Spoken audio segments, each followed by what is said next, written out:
Hello viewers, weekend కదా అని చెప్పేసి మేము యారాడ దగ్గర ఉన్న లైట్ హౌస్కి వెళ్ళాము. నేను నా ఫ్రెండ్ వెళ్ళడం ఇది సెకండ్ టైం.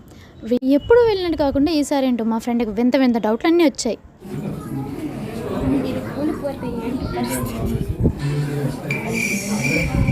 చాలా వింత వింత క్వశ్చన్లు వేసిందండి బాబు.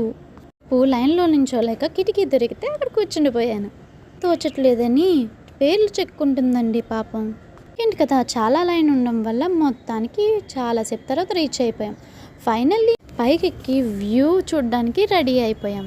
వ్యూ అయితే మాత్రం సూపర్గా ఉంటుందండి అక్కడ. మాకైతే ఎన్నిసార్లు వెళ్ళినా సరే కొత్తగా అనిపిస్తుంది. వీకెండ్ కాబట్టి చాలా రష్ ఉందండి. అయితే చాలాసేపు అక్కడే ఉండి వ్యూ బాగా ఎంజాయ్ చేసాం. తర్వాత కిందకి రాగానే మా ఫ్రెండ్ గారికి చిన్నప్పుడు ఆడిన గేమ్ గుర్తొచ్చి స్టార్ట్ చేసింది. అక్కడ నుండి మామిడి చెట్లు చూడగానే మామిడి పళ్ళు కోసం వెతుక్కుంటూ వెళ్ళిపోయింది. వెంటనే మామిడి పళ్ళన్నీ నీకోటి నాకోటిని పంచింది.